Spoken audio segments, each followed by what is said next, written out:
Assalamualaikum warahmatullahi wabarakatuh. Innal hamdalillah nahmaduhu wa nasta'inuhu wa nastaghfiruh wa na'udzubillahi min syururi anfusina wa min sayyiati a'malina may yahdihillahu fala mudhillalah wa may yudhlilhu fala hadiyalah. Asyhadu an la ilaha illallah wa asyhadu anna Muhammadan abduhu wa rasuluh. Allahumma sholli ala sayidina Muhammad wa ala ali sayidina Muhammad.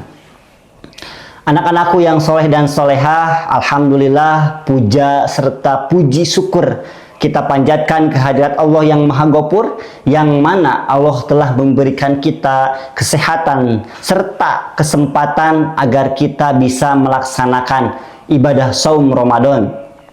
Mudah-mudahan Allah senantiasa memberikan kita kelancaran serta kesehatan sampai selesainya bulan suci Ramadan tahun ini. Dan mudah-mudahan juga kita masih diberikan kesempatan untuk menjalankan ibadah saum Ramadan tahun-tahun yang akan datang. Sholawat serta salam mari kita curah limpahkan kepada baginda besar kita, imamnya para rasul, serta akhirul para anbiya, yakni Nabi Muhammad Sallallahu Alaihi Wasallam. Yang mana beliaulah yang telah memberikan kabar kepada kita tentang apa saja amal kebaikan yang bisa mengantarkan kita kepada surganya Allah. Yang mana surga Allah itu sangat luas dan senikmat-nikmatnya tempat tinggal kelak kita di akhirat. Anak-anakku yang soleh dan solehah, setiap amal atau kebaikan di bulan-bulan biasa pun banyak sekali yang bisa kita lakukan. Namun, amal kebaikan yang sangat tepat untuk bisa kita lakukan di bulan suci Ramadan ini adalah dengan zikrullah, dengan mengingat Allah. Sebagaimana telah diriwayatkan dari seorang laki-laki yang bertanya kepada Rasulullah SAW, fa ayyu shaimina a'zamu azron? Qala aktsaruhum lillahi tabaraka wa ta'ala zikron. Yang artinya, siapa yang paling banyak pahalanya di antara orang-orang yang berpuasa?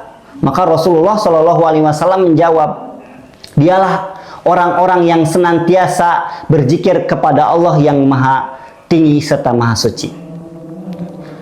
Hadis di atas mengajarkan kepada kita agar kita senantiasa mengoptimalkan bulan puasa ini dengan penuh kebaikan.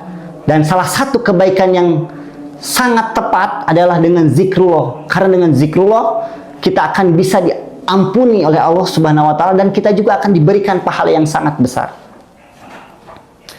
Bahkan Imam An-Nawawi pernah mengatakan, zikrullah bukan hanya sekedar dengan diucapkan dengan kalimat-kalimat seperti subhanallah, walhamdulillah, wala ilaha illallah, wallahu akbar saja.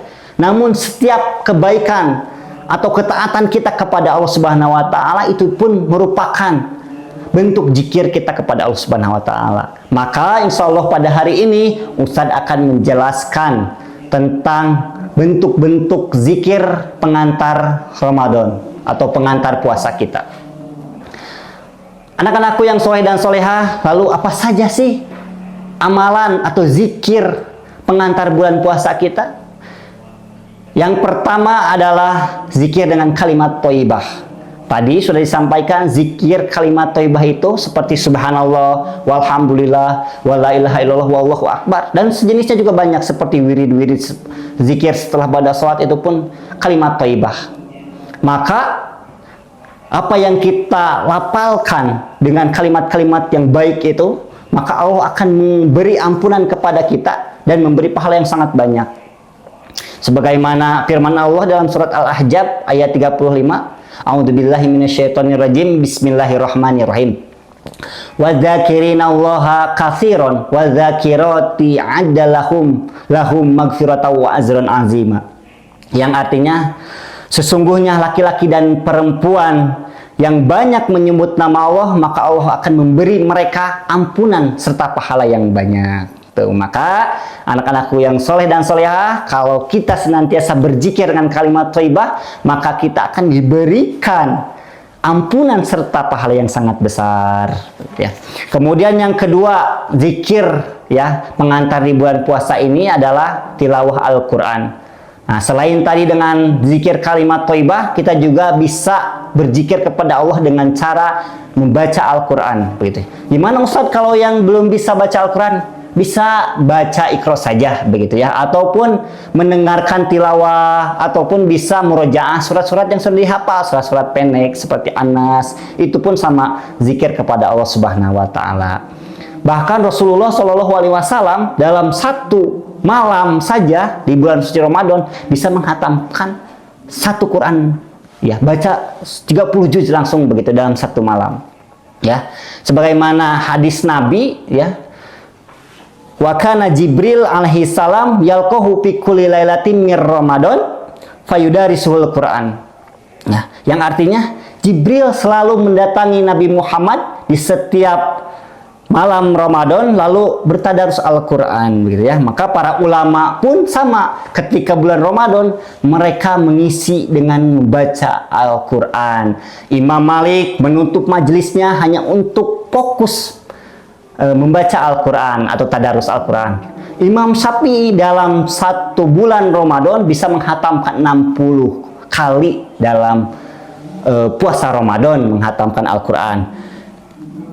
Kemudian zikir apa lagi yang bisa mengantarkan kita pengantar kita di bulan suci Ramadan ini, yakni adalah sholat fardu dan sholat sunnah, gitu ya. Maka sholat fardu itu kan sudah pasti wajib, ya, wajib dilaksanakan. Sehingga kalau kita tidak melaksanakan sholat fardu atau sholat wajib, maka kita akan diberikan dosa yang besar, begitu ya. Tapi kalau misalnya kita melakukannya dengan penuh khusyuan, apalagi di bulan suci Ramadan, itu akan dilipat gandakan pahala kita. 10 kali lipat sampai 700 kali lipat. Masya Allah, sangat besar ya pahala di bulan suci Ramadan. Begitupun dengan sholat sunnah, begitu. Sholat sunnah yang bisa kita lakukan banyak sekali. Mau sholat duha, sholat qobliyah, ba'diyah, bahkan sholat malam seperti tarawih ataupun sholat tahajud, begitu ya.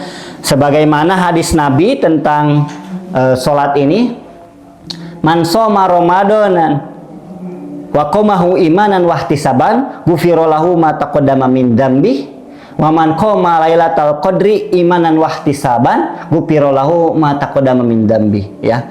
Yang artinya barang siapa yang berpuasa di bulan Ramadan dan menegakkan sholat dengan iman dan niat, ya, penuh niat serta harapan kita untuk mendapatkan pahala, maka akan diampuni dosa-dosa yang telah dilakukannya. Dan barang siapa yang sholat di malam Lailatul Qadar, maka akan diampuni dosa-dosa yang telah dilakukannya, begitu ya. Kemudian yang terakhir, amalan atau zikir pengantar puasa kita adalah menjauhkan diri kita dari hal-hal yang haram dan yang dilarang oleh Allah Subhanahu wa taala. Nah, salah satu bentuk zikir selain tadi yang pertama adalah kalimat thayyibah, yang kalimat yang baik-baik, begitu ya. Yang kedua adalah tilawatil Quran atau membaca Al-Quran. Yang ketiga adalah sholat-sholat wajib dan sholat sunnah. Dan yang terakhir adalah menjauhi diri kita dari hal-hal yang haram dan dilarang, gitu ya. Nah, dengan berpuasa sembari kita meninggalkan larangan atau yang diharamkan oleh Allah Subhanahu wa taala, maka kita akan menjadi ahli ibadah yang sangat hebat. Sebagaimana hadis Nabi, ittaqil maharima takun a'badan nas, yang artinya waspadalah terhadap hal-hal yang haram, niscaya kamu akan menjadi orang yang paling hebat dalam beribadah. Nah, maka itulah zikir-zikir pengantar kita di bulan puasa ini. Mudah-mudahan kita senantiasa bisa melaksanakan zikir yang tadi, ya, agar kita senantiasa diberikan ampunan oleh Allah serta diberikan pahala yang sangat besar. Bahkan dilipat gandakan pahala kita oleh Allah Subhanahu wa taala. Mudah-mudahan ini bisa bermanfaat khususnya untuk ustadz pribadi dan umumnya untuk anak-anak yang soleh dan soleh semuanya, ya. Jangan lupa agar kita senantiasa berdoa kepada Allah untuk melakukan aktivitas yang dimana aktivitas itu sangat bermanfaat untuk kita semua. Akhirul kalam, wassalamualaikum warahmatullahi wabarakatuh.